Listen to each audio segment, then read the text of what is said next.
Saudara, pemerintah pusat mulai mengarahkan pertumbuhan ekonomi melalui peta jalan pekerjaan hijau yang menargetkan penurunan emisi sekaligus pembukaan lapangan kerja baru. Lalu akankah kebijakan regulator dapat meningkatkan kesejahteraan dan keberlangsungan industri sekaligus melindungi lingkungan? Bagaimana implementasinya? Berikut liputan selengkapnya yang didukung oleh Koaksi Indonesia.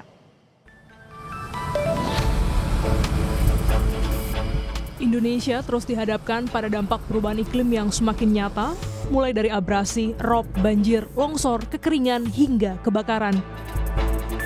Kondisi ini mendorong pemerintah menetapkan kebijakan yang tak hanya mengejar pertumbuhan ekonomi, namun juga menjaga keberlanjutan hidup. Bappenas menerbitkan peta jalan pengembangan tenaga kerja hijau Indonesia. Kebijakan ini disusun bersama Kementerian Ketenagakerjaan dan lembaga terkait untuk memastikan dukungan lintas sektor sejak April 2025. Dalam Undang-Undang Nomor 6 Tahun 2023 tentang Cipta Kerja, pemerintah memperbaharui sejumlah aturan hubungan kerja, perlindungan pekerja, dan dukungan investasi berkelanjutan. Meski demikian, perlu regulasi khusus mengenai pekerjaan hijau. Sementara itu, pengembangan sumber daya manusia menjadi kunci dalam transisi menuju ekonomi rendah karbon seiring pergeseran dari industri tinggi emisi menuju industri ramah lingkungan.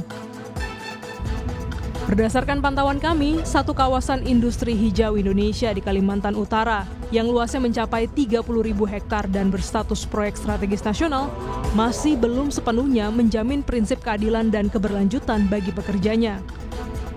Smelter hilirisasi aluminium di Kihi yang digadang-gadang mendukung transisi energi untuk kendaraan listrik dalam prosesnya masih menggunakan PLTU batubara yang menghasilkan emisi tinggi dan mencemari lingkungan. Kondisi ini bertentangan dengan agenda pemerintah untuk menekan emisi pada energi fosil seperti batubara.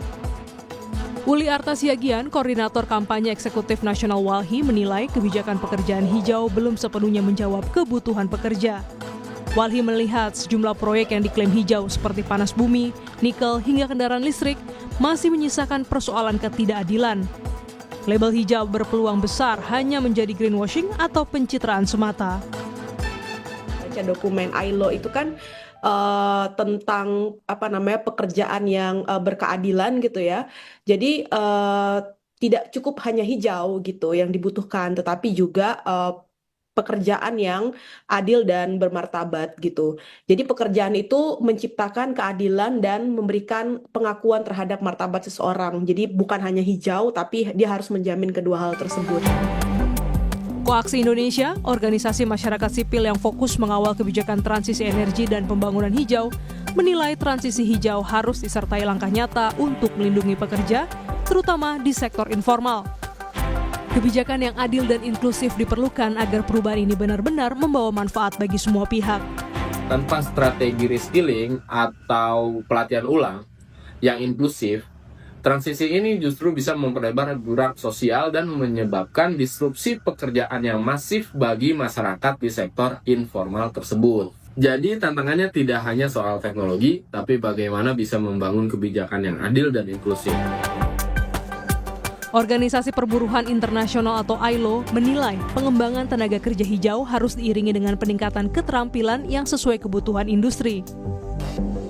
Ada banyak kebutuhan, yaitu nggak cuma reskilling tapi juga upskilling, yang bahkan juga skilling buat yang awal. Nah, kita memang harus mengevaluasi dengan sangat baik ke semuanya itu.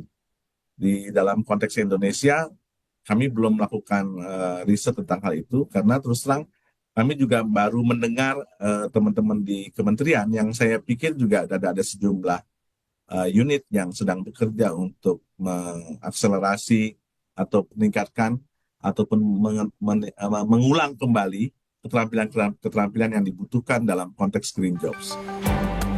Bappenas menegaskan komitmen ekonomi hijau telah tertuang dalam Rencana Pembangunan Nasional Jangka Panjang dan Menengah. RPJPN 2025 sampai 2045 yaitu penerapan ekonomi hijau. Kemudian juga di dalam RPJMN 2025 sampai 2029 itu betul-betul dituangkan bagaimana kita menyiapkan tenaga kerja hijau untuk mendukung penerapan ekonomi hijau tersebut. Jadi ini memang satu peluang besar gitu ya bahwa Indonesia itu dari sisi kebijakan sudah betul-betul dituangkan di dalam dokumen perencanaan pembangunan, tidak hanya dari sisi ekonominya tinggi, kemudian juga sumber daya manusianya berkualitas, tapi lingkungan hidupnya juga semakin membaik. Menteri Ketenagakerjaan Yasirli menyebut program upskilling dan reskilling menjadi kunci agar transisi menuju pekerjaan hijau berjalan adil dan merata. Program-program pemerintah terkait dengan upskilling dan reskilling itu menjadi penting. Kemudian yang kedua juga dalam konteks berkeadilan itu memberikan akses yang sama. Kami berkomitmen, kami juga menginginkan dan kami mengupayakan bahwa kesempatan yang sama tidak hanya bagi mereka yang ada di Pulau Jawa, tapi juga kemudian di berbagai pulau di Indonesia. Menaker menambahkan, hingga saat ini masih mengembangkan beberapa tugas dan memastikan ke depannya rencana jangka panjang dengan melihat potensi pekerjaan hijau secara spesifik tetap berupaya meningkatkan kompetensi sesuai dengan kebutuhan yang ada.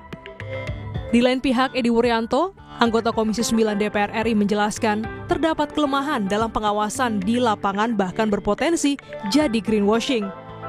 Namun ia memastikan DPR turut memantau dan menyiapkan regulasi yang melindungi para pekerja. Nah, selama ini pengawasannya lemah, baik menyangkut jumlah tenaga pengawasnya, kompetensi tenaga pengawasnya, maupun kualitas mereka sangat rendah itu. Greenwashing itu harus ditangani secara serius, harus ada kerangka regulasinya, harus ada pengawasan di lapangan yang ketat, sehingga klaim-klaim perusahaan yang hanya melakukan upaya untuk citra positif bahwa perusahaan dia ramah lingkungan, tapi pada kenyataannya justru sebaliknya dia merusak lingkungan. DPR menyebut revisi Undang-Undang Ketenagakerjaan sedang dikaji untuk memperkuat aspek upah layak, status kerja stabil, serta standar keselamatan dan kesehatan kerja pada sektor pekerjaan hijau. Hijau tak harus jadi gersang. Tentunya pekerja tak harus jadi arang. Regulasi tak buat pekerja murung, seharusnya hijau membuat semua senang. Glenis Oktania, Kompas TV, Jakarta.